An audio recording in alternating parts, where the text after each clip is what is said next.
رب المشرقين ورب المغربين. السلام علیکم ورحمۃ اللہ وبرکاتہ۔ آپ سب کو دیکھ کے اتنی خوشی ہو رہی ہے اور یوں لگ رہا ہے جیسے واقعی رمضان آ گیا ہے۔ الحمدللہ، اللہ کا کتنا احسان ہے کہ اللہ تعالیٰ نے ہمارے دلوں میں رمضان کی محبت ڈالی ہے، اور ہم سب پوری تیاری کے ساتھ رمضان میں داخل ہونا چاہتے ہیں تاکہ اس مبارک موقع سے خوب خوب فائدہ اٹھا سکیں۔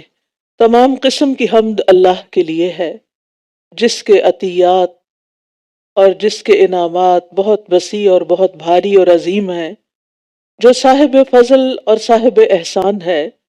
اس نے زندگی میں نیکیوں کے موسم بنائے، اور اس نے ایسے مواقع عطا فرمائے جس میں انسان نیکیوں کا زیادہ زاد راہ جمع کر سکتا ہے۔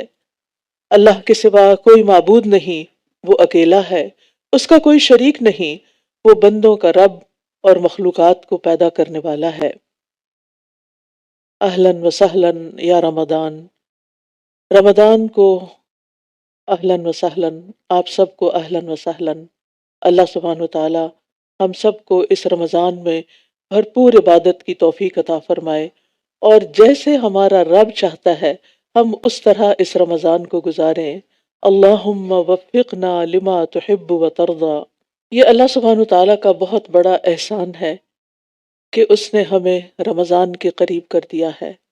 اللہ سے دعا ہے کہ وہ ہمیں رمضان نصیب کرے۔ عام طور پر ہم رمضان کو ایک رسم کے طور پر لیتے ہیں، چونکہ ہمارے والدین روزہ رکھتے تھے، رمضان میں افطاری کا خاص اہتمام کرتے تھے، تو ہم بھی اسی پیٹرن پر بس سوچتے ہیں، لیکن یہ نہیں سوچتے کہ اس ایک مہینے سے انسان کی زندگی میں کتنا بڑا فضل اور کتنی بڑی نیکی کا موقع آتا ہے، اور اس کے کیا کیا فوائد، کیا کیا ثمرات اور کیا کیا برکات انسان کو حاصل ہوتی ہیں۔ اس سلسلے میں مسند احمد کی ایک حدیث آپ کے سامنے رکھوں گی، جس سے اس ایک مہینے کی ویلیو اور اس کی فضیلت آپ کو سمجھ میں آئے کہ آپ کو کتنا بڑا انعام ملنے والا ہے۔ ابو ہریرہ رضی اللہ عنہ کہتے ہیں کہ قبیلہ قزاع کے ایک خاندان بلیح کے دو شخص نبی صلی اللہ علیہ وسلم پر ایمان لائے، یعنی اکٹھے۔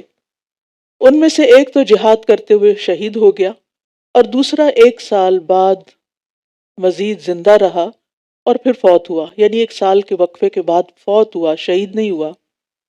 طلحہ بن عبید اللہ کہتے ہیں کہ میں نے خواب میں دیکھا کہ وہ شخص جس کا 1 سال بعد انتقال ہوا، اس شہید سے بھی پہلے جنت میں داخل ہوا ہے۔ ورنہ ہم تو سوچتے ہیں نا کہ شہید کا درجہ سب سے افضل ہے اور وہ ہم سے آگے ہوں گے، لیکن یہاں جو شخص بعد میں فوت ہوا، وہ شہید سے بھی پہلے جنت میں داخل ہوا۔ تو مجھے اس پر بہت تعجب ہوا۔ صبح میں نے رسول اللہ صلی اللہ علیہ وسلم کو یہ خواب سنایا، تو رسول اللہ صلی اللہ علیہ وسلم نے فرمایا، کیا اس نے اس کے بعد، یعنی پہلے شخص کے بعد، شہید کے بعد رمضان کے روزے نہیں رکھے اور سال بھر کی 6000 اور اتنی زیادہ رکعتیں نہیں پڑھی؟ یعنی 1 سال کے رمضان کے روزے اور نمازیں اس شخص کو شہید سے بھی آگے لے گئیں۔ ہم بعض اوقات جب اپنا فرض ادا کرتے ہیں تو ہم سمجھتے ہیں کہ یہ ایک فریضہ ہے، بس پورا کر لو، روزہ رکھنا ہے رکھ لو، نماز پڑھنی ہے پڑھ لو، بس ایک مشینی انداز میں یہ کام کرتے رہتے ہیں، لیکن یہ نہیں سوچتے کہ یہ ہمارے درجات کی بلندی کا باعث بنتے ہیں اور ہمیں اللہ تعالیٰ کا قرب نصیب کرتے ہیں۔ تو خوش قسمت ہے وہ شخص جس کو اللہ تعالیٰ لمبی زندگی دے اور پھر نیکیوں سے بھرپور دے، اور نیکی کے موسموں اور نیکی کے اوقات سے بھرپور فائدہ اٹھانے کی توفیق عطا کرے۔ اور پھر آپ دیکھیے کہ جب رمضان آتا ہے تو رمضان کے داخل ہونے سے پہلے ہی اس کا استقبال کر لینا چاہیے، یعنی اس کو ویلکم کرنا چاہیے، اس کے لیے تیاری کرنی چاہیے۔ ابو بکر البلخی کہتے ہیں، ماہ رجب کھیتی لگانے کا مہینہ ہے، ماہ شعبان کھیتی کو پانی لگانے کا، اور ماہ رمضان کھیتی کاٹنے کا۔ یعنی رجب سے ہی تیاری شروع کر دینی چاہیے، اور شعبان میں تو اور زیادہ آگے بڑھنا چاہیے، اور پھر رمضان میں پوری تیاری کے ساتھ داخل ہونا چاہیے تاکہ کوئی بھی ہمارا وقت ضائع نہ ہو۔ اور وہ یہ بھی کہتے ہیں کہ ماہ رجب کی مثال ہوا کی طرح ہے، ماہ شعبان کی بادلوں کی طرح، جنہیں پہلے ہوا چلتی پھر بادل آتے ہیں، اور ماہ رمضان کی مثال بارش جیسی ہے۔ اور جس نے ماہ رجب میں نہ تو کھیتی بوئی، نہ شعبان میں کھیتی کو پانی لگایا، تو وہ رمضان میں کیسی کھیتی کاٹنا چاہے گا؟ یعنی پھر وہ رمضان اس طرح نہیں گزار سکے گا جس طرح ایک تیاری کے ساتھ جو شخص رمضان میں داخل ہوتا ہے وہ اس رمضان کے مہینے کو گزارتا ہے۔ اگر ہم رمضان کی تیاری کرنا چاہتے ہیں تو اس کے لیے ایمان میں سچائی کی ضرورت ہے۔ ایمانی لحاظ سے تیاری کیوں ضروری ہے؟ ایمان کی تجدید کی کیوں ضرورت ہے؟ اس لیے کہ اعمال کی قبولیت کی بنیاد ہی ایمان پر ہے۔ جتنا اچھا ایمان ہوگا، جتنا مضبوط ایمان ہوگا، جتنا پکا ایمان ہوگا، اتنا ہی عمل کا اجر و ثواب بڑھ جائے گا، کیونکہ نبی صلی اللہ علیہ وسلم نے رمضان کی جزا کو، روزے کی جزا کو اور رات کے قیام کو ایمان اور احتساب پر مرتب کیا ہے، اور ثواب کے حاصل ہونے کی شرط بتائی ہے۔ وَمَنْ صَامَ رَمَضَانَ إِيمَانًا وَاحْتِسَابًا غُفِرَ لَهُ مَا تَقَدَّمَ مِنْ ذَنْبِهِ، جس نے ایمان اور احتساب، ثواب کی نیت سے روزے رکھے، اس کے پچھلے سارے گناہ معاف ہو جائیں گے۔ وہ گناہ جو بالغ ہونے کی عمر میں کیے، وہ گناہ جو بلوغت کے بعد کیے، جوانی میں کیے، اور پھر بڑھاپے تک جو گناہ ہوتے رہے، وہ گناہ جو پچھلے سال کیے رمضان کے بعد سے، وہ گناہ جو پچھلے مہینے کیے، وہ گناہ جو پچھلے ہفتے کیے، وہ گناہ جو پچھلے دن کیے، وہ سارے کے سارے بالکل صاف ستھرے ہو جائیں گے جب رمضان میں داخل ہوں گے، اور ایمان کے ساتھ داخل ہوں گے، ایمان کی مضبوطی کے ساتھ داخل ہوں گے۔ الحدید میں اللہ تعالیٰ فرماتے ہیں آمنوا باللہ ورسولہ وانفقوا مما جعلکم مستخلفین فیہ فالذین آمنوا منکم وانفقوا لہم اجر کبیر۔ اللہ اور اس کے رسول پر ایمان لاؤ۔ یہ کس سے کہا جا رہا ہے؟ ایمان والوں سے کہا جا رہا ہے۔ ایمان تو ہے، جیسے ایک اور جگہ پر آتا ہے یا ایھا الذین آمنوا آمنوا، اے لوگو جو ایمان لائے ہو ایمان لے آؤ، اے لوگو جو ایمان لائے ہو ایمان لے آؤ۔ یعنی گویا ایمان والوں کو بھی ایمان لانے کی پھر سے ضرورت ہے، پھر سے اپنے ایمان کو تازہ کرنے کی ضرورت ہے۔ اور یہاں سورۃ الحدید میں بھی یہی کہا جا رہا ہے آمنوا باللہ ورسولہ وانفقوا مما جعلکم مستخلفین فیہ، اللہ اور اس کے رسول پر ایمان لاؤ اور ان چیزوں میں سے خرچ کرو جن میں اس نے تمہیں پہلوں کا جانشین بنایا ہے۔ پھر وہ لوگ جو تم میں سے ایمان لائے اور انہوں نے خرچ کیا، ان کے لیے بہت بڑا اجر ہے۔ یعنی پہلے ایمان کی دعوت، پھر عمل کی دعوت، اور پھر جو ایمان لے آئیں فالذین آمنوا منکم وانفقوا لہم اجر کبیر، جو لوگ تم میں سے ایمان لائے اور انہوں نے خرچ کیا، ان کے لیے بہت بڑا اجر ہے۔ تو گویا اجر کب ملے گا؟ چاہے خرچ کرنا ہو، چاہے روزے رکھنے ہو، چاہے قیام اللیل کرنا ہو، جب ایمان ہوگا، یقین ہوگا۔ ہمیں یقین کے ساتھ اس مہینے میں داخل ہونا ہے کہ میں انشاءاللہ اپنی طرف سے اچھے سے اچھا عمل کروں گی، اور اللہ تعالیٰ پر پورا یقین رکھوں گی کہ اللہ تعالیٰ اس کی جزا مجھے دے گا۔ تو مقبول روزے کی صفت کیا ہے؟ یعنی قابل قبول روزہ کون سا ہے؟ جس میں دو شرائط پائی جائیں، ایمان اور ثواب کی نیت۔ اور یہ سب نفاق کے ساتھ حاصل نہیں ہوتا، بلکہ انسان کو اپنے ایمان کی تجدید کرنی ہوتی ہے۔ امام ابن قیم کہتے ہیں کہ بندے کے لیے کوئی چیز اس سے زیادہ مفید نہیں کہ وہ تمام معاملات میں اپنے رب سے سچائی کا معاملہ اختیار کرے، اور جو اپنے تمام معاملات میں اللہ کے ساتھ سچائی کا معاملہ اختیار کرتا ہے تو اللہ اس کے لیے بہت کچھ کرتا ہے بنسبت اس کے جو وہ دوسروں کے لیے کرتا ہے۔ تو جو اپنے ایمان میں سچا ہوتا ہے پھر رب کا بھی معاملہ اس کے ساتھ بڑا خاص ہوتا ہے۔ تو ہمیں رمضان کا استقبال کس سے کرنا ہے؟ کس سے کرنا ہے؟ ایمان کی سچائی کے ساتھ، خالص ایمان کے ساتھ، ایمان کی تجدید کے ساتھ۔ اور ایمان کہاں ہوتا ہے؟ دل میں ہوتا ہے نا۔ زبان تو اقرار کرتی ہے، عمل اس کی تصدیق کرتا ہے، لیکن جو دل کے اندر ہے نا، اپنے دل کو ٹٹولتے رہیں، اپنے جو ہی رمضان کا خیال ہے، روزے کا خیال ہے، نماز کا خیال، اندر اندر کو دیکھیں، کیونکہ منافقین نماز کی طرف جاتے ہیں کیسے؟ سستی سے، اللہ کی راہ میں خرچ کرتے ہیں مصیبت سمجھ کے، ہمیں نیکی کرنی ہے خوشی سے، روزہ مصیبت سمجھ کے نہیں رکھنا، خوشی سے رکھنا ہے، کیونکہ جس سے محبت ہوتی ہے اس کے لیے قربانی اور اس کی پسندیدہ چیز کرنا، اس کا پسندیدہ کام کرنا خوشی سے انسان کرتا ہے۔ ماں کتنی بھی تھکی بھی ہو، گہری نیند سو رہی ہو، جب بچہ روتا ہے تو کیا کرتی؟ بے چین ہو اٹھتی، ایک دم اٹھ جاتی ہے۔ اللہ کی محبت اگر دل میں ہے تو پھر روزہ مشکل نہیں لگے گا، پھر رات کا قیام مشکل نہیں لگے گا، پھر اللہ کے راستے میں خرچ کرنا مشکل نہیں لگے گا۔ لہٰذا رمضان کی تیاری، رمضان کا استقبال ایمان کے ساتھ، ایمان کے ساتھ، اور سچائی ہی مومن اور منافق میں فرق کرتی ہے، کیونکہ بغیر ایمان کے انسان کو خواہشات ہلاکت کی طرف لے جاتی ہیں۔ صرف سوچنا ہی کافی نہیں، صرف آرزوئیں اور تمناؤں کا ہونا کافی نہیں، لہٰذا ہمیں پورے یقین کے ساتھ رمضان میں داخل ہونا ہے، اور پھر رمضان میں جو بھی آپ عمل کریں گی روزے کی حالت میں، کیونکہ خیر کے بہت سارے دروازے ہیں، جو بھی آپ عمل کریں گے وہ عمل نیکی اور ثواب کے بلند درجے پر ہوگا۔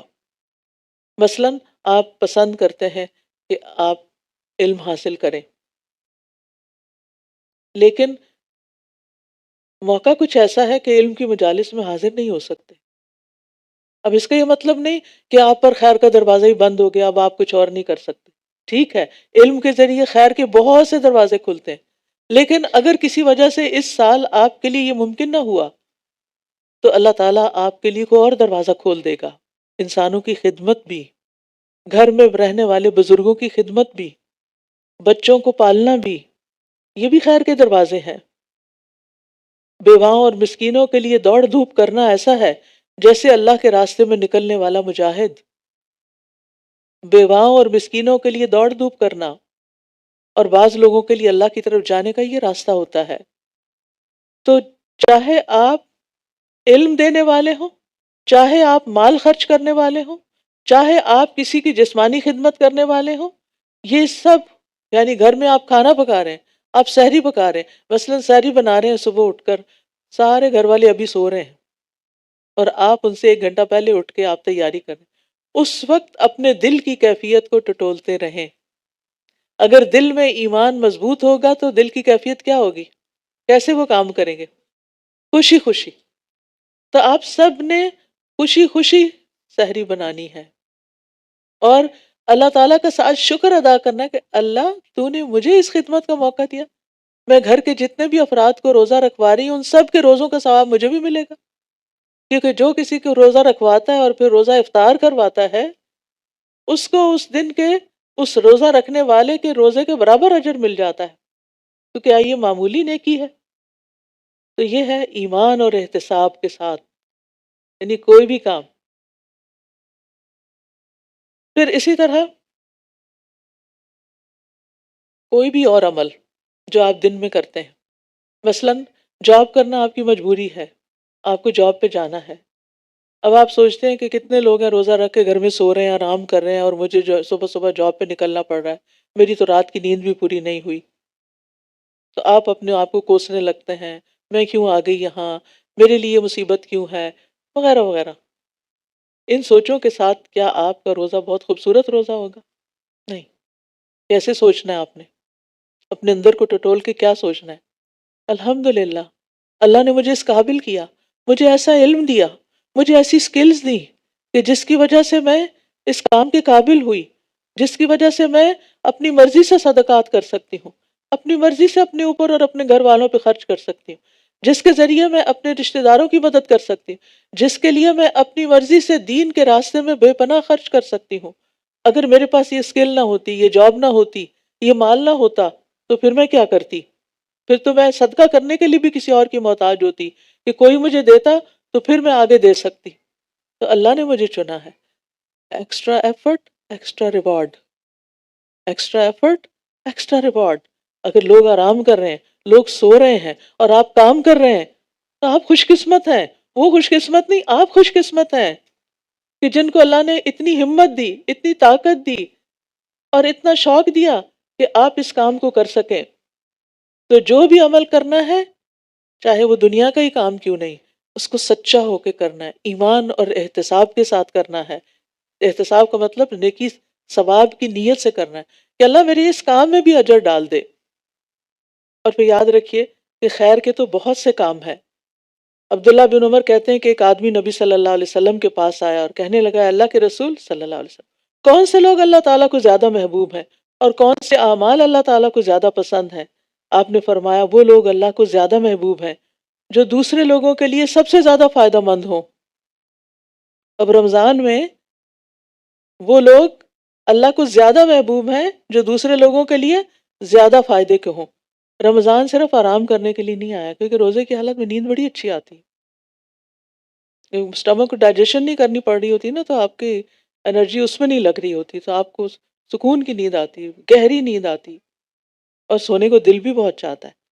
لیکن پھر آپ اپنی نیند کی قربانی کرتے ہیں اور آپ اٹھ جاتے ہیں. جو بھی کام آپ کا ہے، جو بھی خیر آپ نے کرنی ہے. اور پسندیدہ کام کیا ہے؟ یہ میرا ویسے تو ہر حال میں کرنا چاہیے، لیکن یہ رمضان کے لیے بتا رہی ہوں. مسلمان کا اپنے بھائی کو خوش کرنا. روزے کی حالت میں کیا ہوتا ہے؟ چڑچڑا پن، موڈ آف، بھوک لگی ہے، موڈ خراب ہوا ہوا ہے. کیا سوچنا ہے اس وقت؟ کیا کرنا ہے؟ ایک دم اپنے آپ کو تبدیل کرنا نہیں. اس وقت میرا کسی کو خوش کر دے، اسمائل سے ہی خوش کر دینا، یہ کیا ہے؟ میرے لیے اجر کا باعث ہے. اس سے کسی تکلیف کو دور کر دینا. سر میں تو روزے کی وجہ سے آپ کی بھی درد ہو رہی، لیکن آپ کے ہسبینڈ نے کہا میرے سر میں درد ہو رہی ہے، آپ اپنی درد بھول کر کیا کرتے ہیں؟ ان کے سر کو دبا دیتی. اور یہ نہیں کہتے اچھا میرے سر میں بھی درد ہو رہی، میں کیا کروں. ایسے نہیں کہنا، اچھا کوئی بات نہیں، آپ کو کیا چاہیے. اور پھر اس کا قرضہ ادا کر دینا.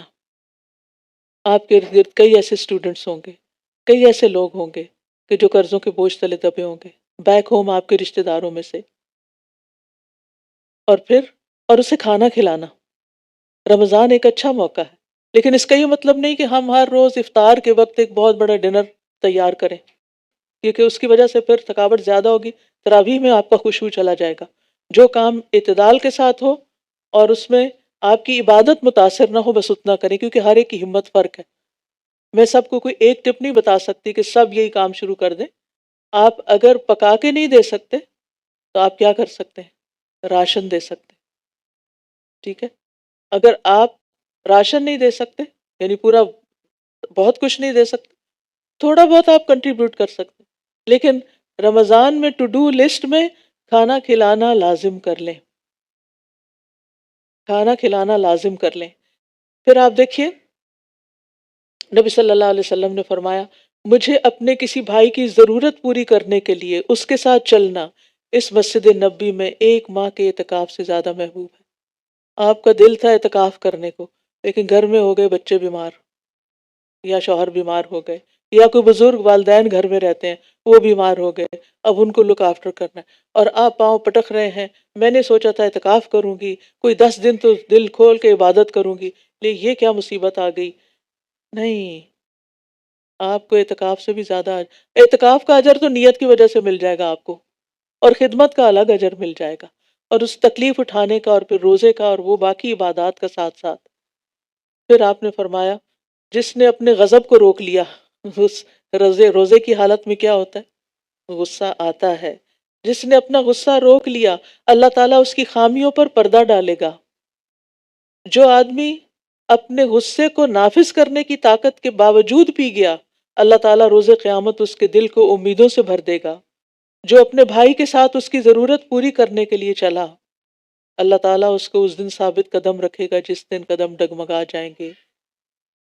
مثلاً آپ کی دوست بیمار ہو گئی، اس کو ہاسپٹل جانا ہے، آپ اس کو لے کے جا رہے ہیں. اب آپ سوچتے ہیں کہ اتنے گھنٹے ہاسپٹل میں لگ جائیں گے. میں نے تو سوچا تھا کہ رمضان میں دورہ قرآن پورا اٹینڈ کروں گی، آج کا تو میرا سپارہ ہی چلا گیا، اور آپ جا بھی رہے ہیں اور دل دل میں غصہ کھا رہے ہیں کہ میں ہی رہ گئی تھی اس کام کے لیے. جی اللہ نے آپ کو چنا، آپ رہ نہیں گئی تھی، آپ اللہ کی نظر میں تھی، اللہ نے آپ کے حصے میں یہ کام ڈالا ہے. لہٰذا یہ باتیں میں اس لیے کر رہی ہوں کیونکہ ہم رمضان میں صرف عبادت پہ فوکس ہو جاتے ہیں. ضرور کریں عبادت، جن کو اللہ موقع دے فرسٹ پرائرٹی ہماری عبادت ہی ہونی چاہیے. صوم اینڈ قیام، دو کام اہم ترین ہیں. یعنی دن کو روزہ، من صام رمضان ایمانا و احتسابا، اور رات کو قیام، من قام رمضان ایمانا و احتسابا. یہ دو کام لازم ہیں.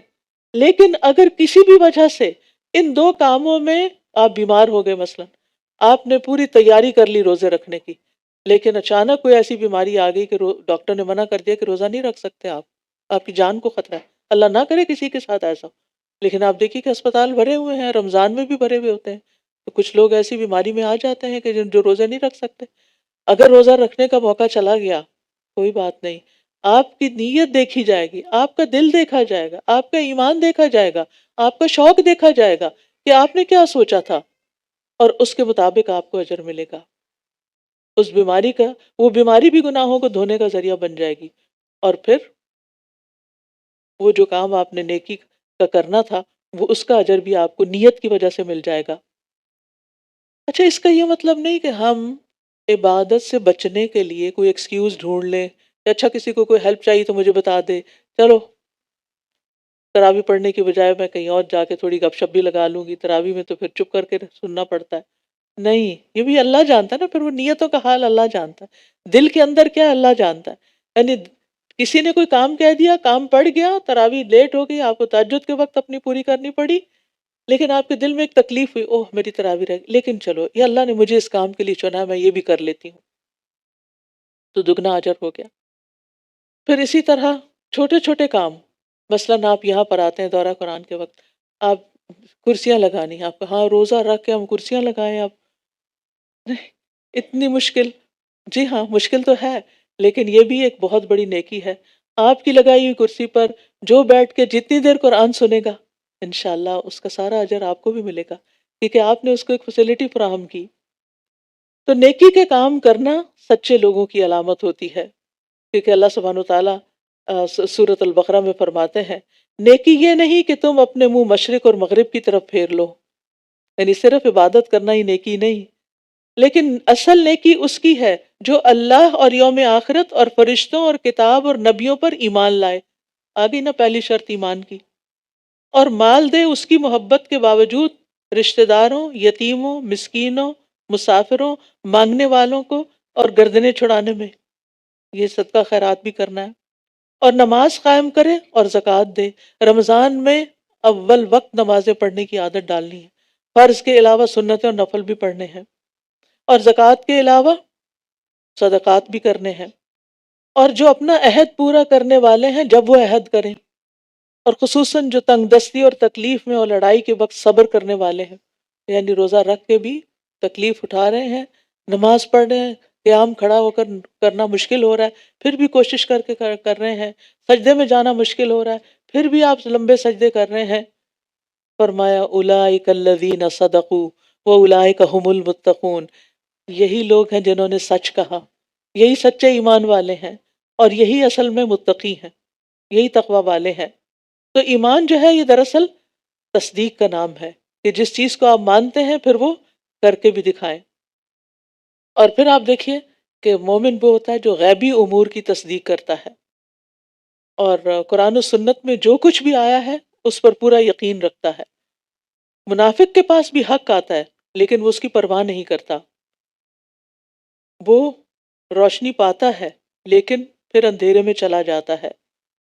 منافق نور کا محتاج ہوتا ہے، جب نور مل جاتا ہے تو پھر دوبارہ واپس اندھیروں میں جانا ہی پسند کرتا ہے.